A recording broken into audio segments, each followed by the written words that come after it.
songa bannange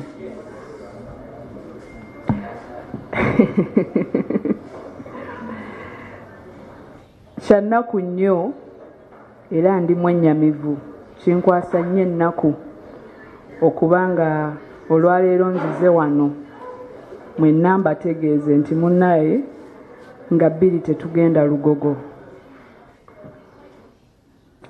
My heart is really sad. I'm so sad to disappoint you all. Munasonyiwa, my fans, wherever you are, all the well-wishers, abazenga nga bampereza support. My artists, I know I called all of you. But he's a guy. We have nothing to do.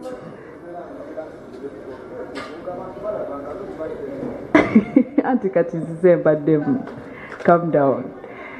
Obuzungu bwoyina nange bwe nnina naye ffenna tetujja kuyomba nsaba tubeere bakakkamu nga bbiri tetugenda genda Lugogo, but we are going to have another date and my team and I twagezaako nnyo okulaba nti sho tugisigazaawo on the same date, but we were unable to. Bingi ebyali birina okukolebwa enneetegeka twali tetwetegese bulungi. A lot was going on. Ebimu mwabiraba, ebimu mubadde temubimanyi. So we felt like mukana akadde bwe twewaliriza omanye ennyindo bw'oginyigiriza ennyo ogireeta omusaayi. So we did not want to do that. Ne tugamba, let us have another day. Ladies and gentlemen, on the 19th of September, we are going to be at Lugogo Cricket Oval.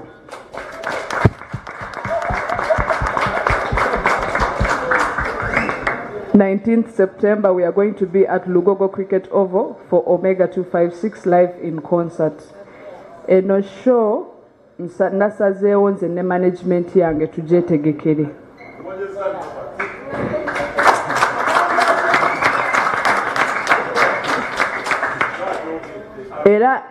Era it is Diagram Evolution presents Omega 256 live in concert. Diagram Evolution ye management yange gye mbadde nkola nayo for 4 years. So twasazeewo ne tugamba byabaddewo, we are not going to cry over split milk. Let us just tukite tugende mu maaso. So 19th September we are going to be at Lugogo Cricket Oval. Tubasaba ba well wishers mutuwagire wonna w'osobodde, tetuyina nnyo, tetuyina kingi, but we are going to try and do what we can. And this is how we have started our journey. So tubasaba, my artists, thank you so much for coming. Posha, Lady Mariam, Uncle Valley, Prince Emma, JK's, Nanaban Tibija, my brother Hilary Don, my sister. She does. Thank you so much for coming. Thank you. Mwebale kuija kunshende Teresa. Na nimba shaba Labella Music, I see you. Na nabandi nibingi. So abamweti babasa kuija because of time, but abeshongozi bingi banterire when all this was going on. Bakumboza Omega, what is going on? How are you? Are you okay? Ekyasinza okunyumira n'okunkwasa ennaku n'okungumya ate bemulabanga abannwana ate badde bampandiikira nga bangumya nga baŋŋamba guma, it is going to be okay. Ate nga nzikiriza kino kyabaddewo lwa nsonga Katonda bw'atyo bwe yagera nti kyalina obba. That is how it happened. Tetugenda kyesibako nnyo wabula genda bugenzi mu maaso. So alina kyasobola okuyamba on our journey to 19th September. Tukusaba oyambe kyosobola, oyambe Girl Child. Media personalities, mwebale nnyo. Mwebale nnyo, mumbeereddewo nnyo, mwebale kunyaniriza. Okuva Embarara, okuva mu West paka wano wentuuse, mwebale kumbeererangawo nnyo ne munyaniriza ne mumpagira, era mbasaba na luno olugendo tulutambule ffenna. My fans, don't get discouraged. It is just 5 months away and you're going to get the best performance. You're going to see the Omega you know on 19th September. Uncle Major. Okay. Those are nechibuza mbuze sijja kubeera bingi. Here's what I'm going to do. Muri ready banange bya nechibuzo? Yeah? Ogenda kuwanika buwanisi mukono. I come woli osobola okuba nga atobuuza ekibuuzo bakuddemu before Then probably after that, abagenyi baffe bali mu maaso bagenda kuba batuwaayeko ku bugambo after that. But for now, let me start with the question. Tandike n'aliwa? Asooka y'aliwa? All right. Okay. Thank you, Omega 256. By names, I'm Ibra Case, nkola ne Bukedde TV. Ekibuuzo kyange kiri nti emabegako bino byonna nga byaliwo n'ovaayo oba ne promoter yali akutegese n'avaayo ku byaliwo ye n'aclarifying n'agamba nti mwabisootinze in each and everything ebyaliwo mwabisootinze. So twebuuza ki ekyabaddeyo, like you guys okutuuka to an extent okubeera nti mwawukanya ate gwe nojja n'ogamba nti munnaaye nze kamuvinge on n'ekyange. Lwaki wasazeewo okugamba nti munnaaye kanneekolera ekyange? Do you think you're not making without any promoter gwe nga ggwe omuyimbi kinoomu? Thank you so much, Ibra. Nze okugenda okutoba n'endongo yange otuuka wano wentuuse teri promoter yamala kunya approvinga nga Omega nti you have to make it. Okitegeera ekyokubiri, munnange tetwatuula nti oba tutegeereganeko ku anything. It was not there. Yeah. Okay. Ekibuuzo ekiddako. Waliwo alina ekibuuzo ekiddako? Okay.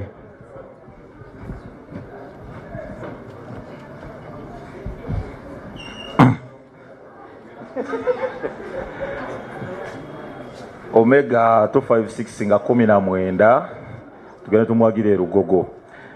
Ebyaddala nkomeja kiri kitya Alpha Times n'abasigadde mu biti byabwe ne bannamawulire mwenna abali wano muli bakabi ne ba tiktokers mwenna abanya n'eddoboozi the Raw Promotions. Ebyaddala biri nti since day one okuva DJ Fik lwe yanjagaza Omega 256 nawulira nga mufiiringa. By the way, kino sigenda kyekwekerera nze mbalala nategeera Omega 256 ng'omuyimbi wa Western, era kibadde kinnuma nnyo Fiki by'obadde owuliranga nwanagana ne Nobati nga tulwanagana ku TikTok okwo, okuwulira nti Omega ayogera kirala ate ne Nobati ayogera kirala. So nyongera obategeeza n'obajjukiza nti eno show senge ebadde nti ya Nobati Events era ffenna twanditegedde amazima okuva eri Nobati kuba ebbanga lyenze njogera ne Nobati abadde atunnyonnyola nga atugamba show ya Omega tegenda kubeerawo. Okitegeera ng'ebigambo bye bibuzaabuza naye kyamukisa mulungi genda lwaki osazeewo wejje ku bapromota weetegeke ng'omuntu. At the beginning of this show, nga tetunatuula n'omutegesi oyo, flyer yasooka ofuluma era yaliko diagram presents Omega live in concert. So olwasituka n'akansolinga show twaddayo ku plan A. Okitegedde ne tugamba nti waliwo ebintu by'oba olaba nga biringa ebizibu naye bw'oba weetegese bulungi. That is why show yaffe twajja announcinga last year. Poster yasooka ofuluma eyaliko diagram presents Omega 256 live in concert. Twagifulumya last year nga twagala kwetegeka nga twagala kwewa obudde obumala paka omutegesi lwe yajja n'ayagala atwegatteko. Okitegedde, so twazzeeyo ku plan A, plan Kinobo. Mu bufunze omutegesi tewali kye yateekamu wadde teyasasula. No, okakasa abantu no, eno show ya Omega kakasa abantu alfa ebintu ebyo alina binyumyako ekiro. Omutegesi yakolako kye yakola era tumwebaza okuba nga yasobola okunzikiririzaamu n'agamba nti yadde show gyewanikidde nandiyagadde okujja nkuteekeko omukono ogwange. So mwebaza okuba nga yakolako kye yakola naye nga bwe tugambye nti ebyemabega tubireke emabega tudde ku kirala. Tulina 19 September leka tugende mu maaso. Okay, tweyanza nnyo tweyanzeege ankomeja webale nnyo ne bannamawulire mwenna naye Omega ffe tuli mabegawo ne DJ Fik the number one Fik yo wagwan Fik. Oh my God. Anyway, Omega chengendo kusaba when you're replying us tuli live ku TV ze waka. So mbadde nkusaba oteekemu ku lulimi lwe waka. Yeah. Okay. Anti bwe buzibwe n'abagambye nani ngenda tukyengane kati omusajja sikiwa nti adde agenda kuntegeera mu lulimi lw'ewaka. But I'm glad I know Tayari West is live. Thank you so much. Mwebale kuija kumpagira, mwebale kuija kunshendekereza, mwebale kuija kumbeeraho. Thank you so much. It means a lot to me. All right. Erinnya amanya nina erinnya limu amanya gabaga kabaka bambita Salongo Kiza Martin Bukenya. Omega ekibuzo kyange kyangu nnyo nkola ne Makola TV. Lwaki osazeewo okukola concert ku Erugogo Cricket Oval ng'ate mu Western waliyo ebifo? Twagala kumanya lwaki. Ekyo ekibuuzo nzize nga nkiddamu naye kirabika tewakimanyaako kankibaddiremu. Ntuguza olulimi Olunyankore. We are selling the language. We are selling the culture. Tokubasa kukwata muhogo kajuguza omusiri gwa muhogo. okategedde? Aya basi. Wachenga in the west abantu bakatukunda abatu embracing abatu supporting abajiraho batusya. So we can push it more and that is one way we can do it. Nti tetugenda sigala ku kintu kyekimu. Yeah. All right. Gat Omega omanya modern promoter nkola ne Modern TV. Ze kibuzo kyenina kyangu nnyo. Nakulabako emabega kawo nga Reija akola ekivulu wamubeererawo nojja no performinga ne ku kivulu kye. Naye tulaba mbu Reija kutaddeko ekivulu ku lunaku lwo.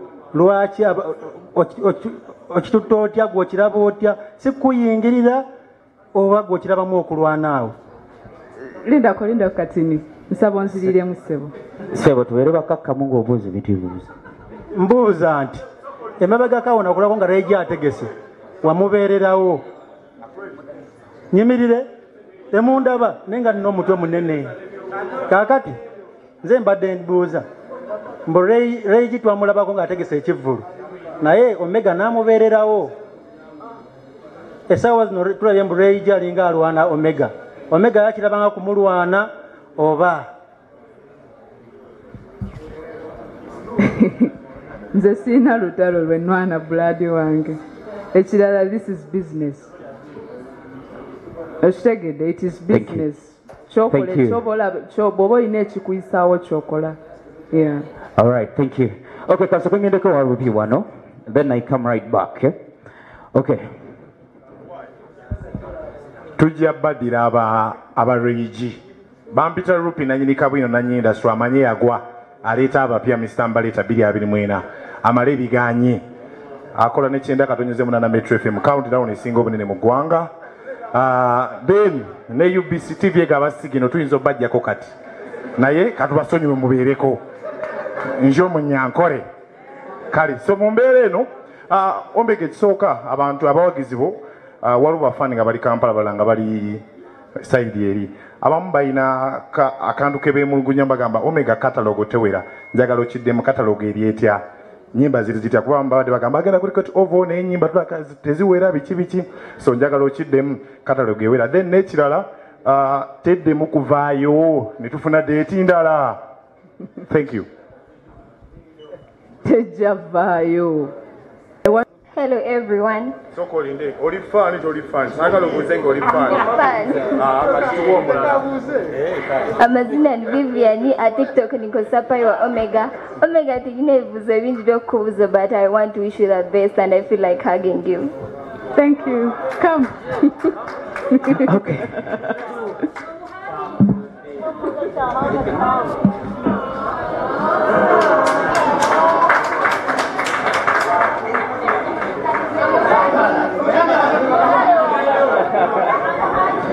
Okay.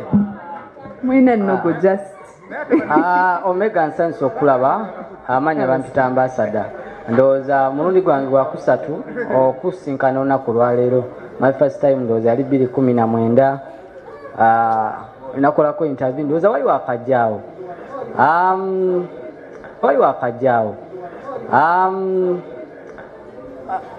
Tulabye nti abategesi oboolyawo bajja ne bategeka abayimbi ate ne bamaa ne bakola oboolyawo ebitakwatagana.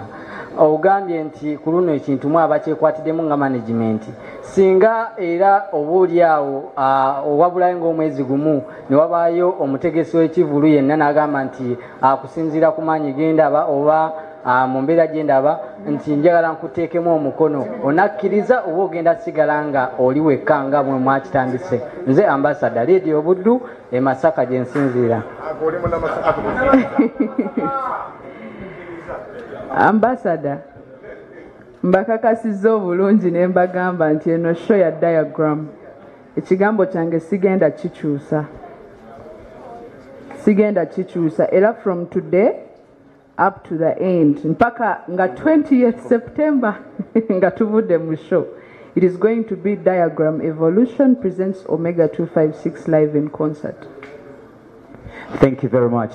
Bannange okubajjukiza n'okubagamba this concert is going to be happening. So in case you're going to ask any question, efaanana bwetyo tukireke nga wekiri. 19th September 2025, Lugogo Cricket Oval. Sebo badde obuuza ki? Niyanza nnyo omukisa guno bannaye. Omega, bani n'ekibuuzo kyange. Show eriyo nga 19 omwezi ogw'okumeka ogw'omwenda 2025. So nina ekibuuzo okuva eri abawagizi bo okuva mu Buganda baŋŋambye nkubuuze. Omega, abaganda sebo baŋŋambye Omega shono tugisuubirako abayimbi abaganda oba egenda kuba yabanyankole yokka nga wetulaba conference eno. Toyikyezza gwe kweri? No, kamuddemu. Nina bafaani bange abaganda, nina ne bakyali bange abayimbi abaganda. Lwakuba nti my friend Viper Ranking yankubidde naye ndowooza obudde bumukute. He was supposed to be here. N'abalala, the B2Cs badde balina press conference. N'abalala badde busy. So abayimbi bonna bagenda beerawo. A lot of artists. Buli muyimbi gw'oyagala variety ejabbaawo. Omega, gwe Brad, toddamu kubuuza bintu byakusosola, toddamu bibuuza. Show y'abantu bonna, ogitegedde Omega, mufirika mu Westerner, naawe obeerayo n'ebyomanyi. Toddamu bibuuza ebyo naawe. Kitegedde, show giwulire eri Buganda, cricket gwe, tereera. Wamba, tebaddamu kubuuza bibuuzo bingi. Ale mulekera, wabula ekirala. Nze nga lero bana enkunga aba Westerner mwenna temutuswaza mujje mbunje ekirala. Omega, lwaki Nobert akwogerako nnyo mu gurupu mbu oyinayo tiketi 2 z'obadde wakafuna online? Lwaki? Era show Omega agiggale nga azzeemu ekibuuzo kyange. Simanyi lwaki agamba show 2 ng'alina ssente z'alina ezisukka mu za tickets 2. Kanfune yabuuza omwase mbayo wano. N'ekirala bannange nga temunnambuuza kibuuzo kirala. Omala kulanga ekintu ne bagula. Tebagenda ggula ate olange. Bw'oba olina ky'otunda omala kulanga abantu ne bakimanya ne bagula. But you don't wait for people to buy, then you advertise. Okay, tugenda ku having the last question, the last question. Then today wali ku pano yange Jenina waggulu ku set tuberenga tumaliza quick. Okay. My name is Seven Shafik, Magic One HD. Omega byonna byogedde naye tonatubuulira price ya tickets. Tickets tuyimiridde tutya? Tickets tugenda baddira. Twadde tulina obbagamba mu bwangu kuba ekibuuzo kyabadde kisusse. Ng'abantu babuuza tujje oba tetujja, nga 2 tujje oba tetujja, sente tuzirye oba tuzitereke. So ne tugamba nti tumaze okufuna venue, tumaze okufuna ennaku z'omwezi. We have 5 months to go. Mwezi emyezi 5 twakuba twabagambira abantu zibarashashule. Yeah, so it's just munaku ntono nnyo tujja kuba tumaze obbaddira about the prices. Thank you very much. Enough with the questions. Kakati ngenda kuddako wano waggulu njagala kwogerako ne muganda wange Alpha Times. Then of course abali wano maaso nabo babeere beboogera then tubenga twalina Alpha Times about the event. Okay, kale tweyanziza Omega full support weri egaba okukansanga Galaxy FM ne Galaxy TV wetuli obimanyi tujja bikola tukwagaliza share nungi tukwagaliza activations ezakabi ne coverage eyakabi yonna tujja bba tugikuwa katulinde ennaku z'omwezi 19. ya mwebale ekikubaza kwa nyoni ngamba Omega tulready okusupportinga munonga 100%. So nenyeta abanyayuganda mwena n'abantu ab'oku Michweka, let's say East Africa yona ntubete 19 September mwize tuhagire Omega turi niwe ntuza kukiteera kandi ebireho nevaho n'emiyaga yensi but ntuza kweshongorera abantu kandi abantu bashemerwe abantu mwena ba Western Uganda nimbeta mwije tukwasa Omega kandi concert egi base kuba netambura kurungi munonga abanyeta Prince Emma wa Royal the Ghetto Fabulous. Everybody, so I want to take this time and the opportunity to thank everybody who has come today. Mwebale mnonga. The only thing I'm going to talk about today is the Western music revolution, and that is very important for us. When you see 1, 2 or more artists come out to do something big like this, nchiyamba abeshongozi boona aba Western Uganda kandi we are not being limited to anything. Trust me. We don't only have one artist from Western Uganda. Kandi ekyo ngenda kukigarukamu. We don't have one artist from Western Uganda. I'm one of the biggest artists from Western Uganda. You get it? So the reason why I'm on this panel and you're not on this panel is because I'm very important. And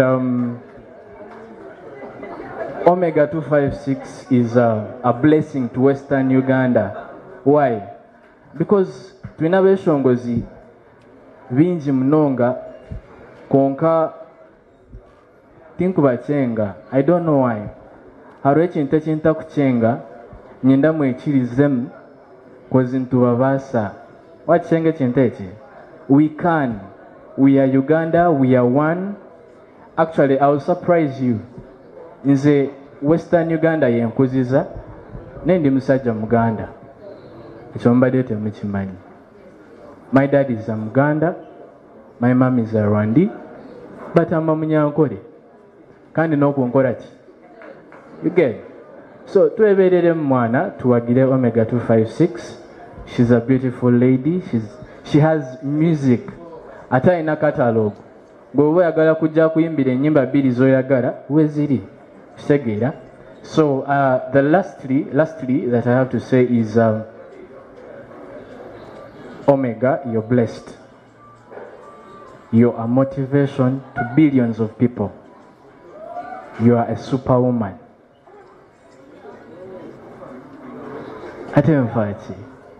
You're the #1 artist now. You get it? And I believe in you. Thank you.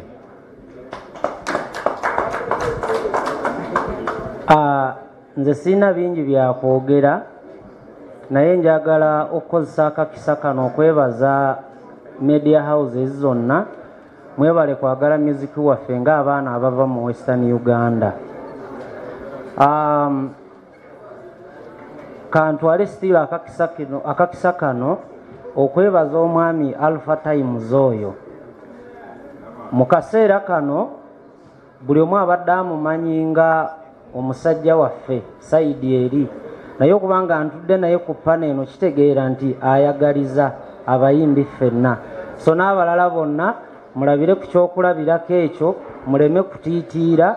Posha bw'abazze muwagire, Omega bw'abazze nga bwe tuli kati tumuwagire. Iraledoni bw'ali bazze nange mukola ki? Mundabiranga ddala kuba ffenna tuli bawanguzi bwe tukwatira awamu. Then batahibita bambarra tayari Westi n'abandi boona na radio zona na tiktokers mwena mwebale munonga kuguma karro ka Omega mukahembere kanimba hamyangu 2019 kwa mwenda twena turugogo cricket oval mwebale munonga. Thank you. Mwena mwebale okujja na media houses. Thank you so much for coming. nange sina bingi byakwogera but nange ndi munyankole mwebale kusupportinga Omega, mwebale kunda Western music. Kandi Omega, she's a strong woman. According to what has happened, she's still here, standing and smiling. Ekitegeeza, she's showing us to be strong. No matter what happens, you stay strong because we can make it. And she's good. I'm Shanali Official from Western Uganda. Nange ndi muyimbi, mwebale nnyo kuja. Uncle Val.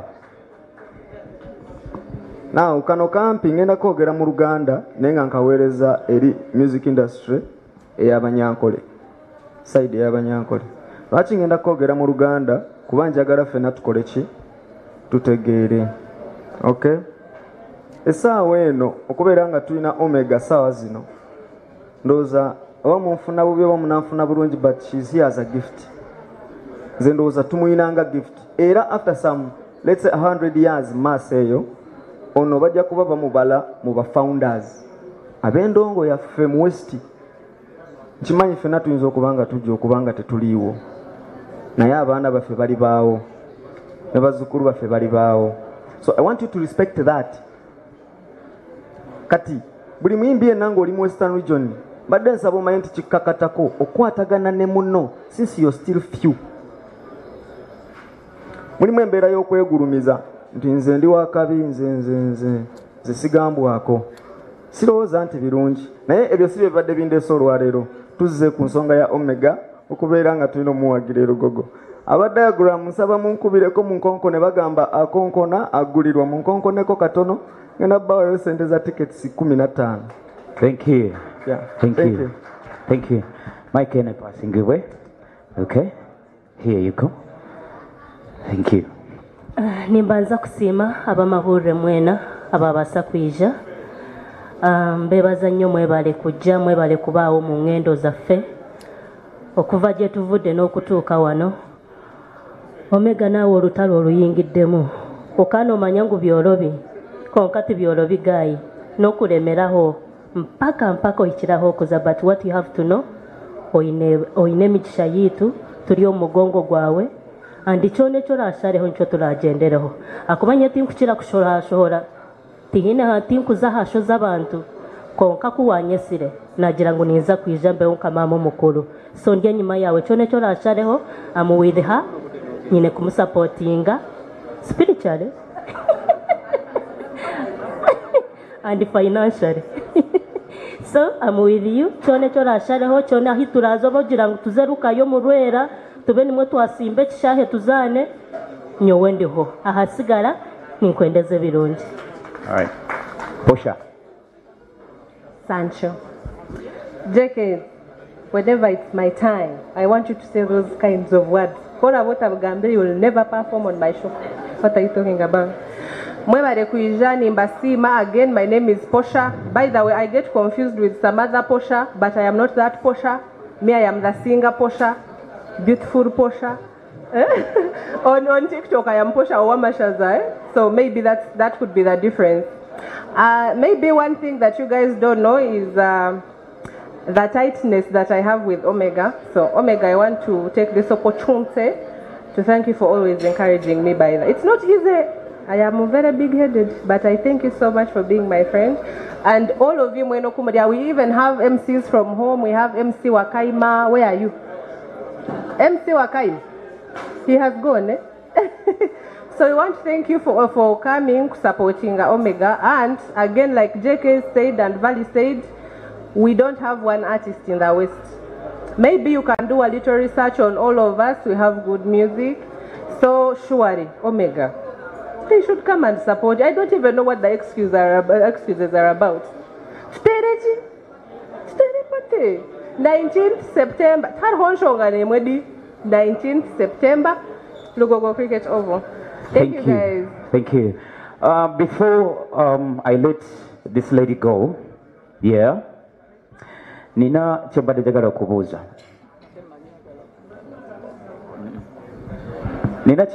okubuuza.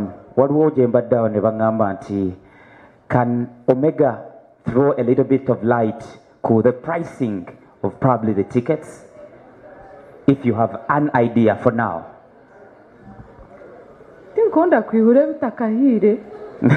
Tinkonda kuihure butakahire. Like I already told you, we are going to communicate. Okay. This we had to do as soon as possible. Oh yeah. Because we're running out of time. Akire kahuire abantu batwire mbambuza turugogo ebiro bibiri ntugenda nari tukugenda bichi. Yeah. So tinkwenda kandi nijaha mbagire ngo ticket neze sente kandi nije ngariche maje ngwanga kore shobi. Okay. No. All right. Let's take time, let us be calm, tuikikane ombwire butadware probably this week. Ntwakubagambira tickets nizakuba ziriya whatever prices ntwakuba ntubagambira ninkuba nimbamanyisa ha social media handles zanje Facebook at Omega256 official, Instagram at I am Omega256, Twitter it's Omega Biebe, then TikTok Omega256 still. I'm also on Snapchat ninjebwa Omega2, yeah, the real Omega256. So ninkuba nimbamanyisa, just keep it there. Okay. All right, Bude ayagala interview. I think Omega tugenda jiba tujikolera around here. Tugenda mujja wano kumutwala wona. So any media house, any person ayagala ku having an interview with Omega, tugenda kuba tujikolera wano right here. But before the final event, tujja kuba to having another press conference. Yeah, tuberenga ate rounding up everything. Thank you, ladies and gentlemen, for coming around. My name is Uncle Major from Record FM, with Media Fraternity. Uncle Major. Yeah. But actually, mwebare mnonga. Thank you so much for coming here tonight, for coming here today. Thank you so much for coming here today. I'm so humbled. This means a lot to me. And I promise I'm going to give you the best. I'm going to give you what you deserve on the 19th of September. Lugogo Cricket Oval. Mark that date. Mwebare mnonga. Abeshongoza banshendechereza mwebare mnonga. Thank you so much H2O for giving us this time and this space to host my conference. H2O nubakunda mnonga mbampajira mnonga. Big up on yourself, DJ Fiki. TikTokers, I don't love calling you TikTokers. I love calling you influencers. So thank you so much for coming here, the media personalities. Thank you so much. I'm so humbled. All right, nechirala concert activations tugenda kuba tuzitandika tonight kwa African Mondays a DJ Fik tonight. Anyway, yena ayagala interview, I think. Let's actually start it up. Pola. Mwebare mnonga. Thank you.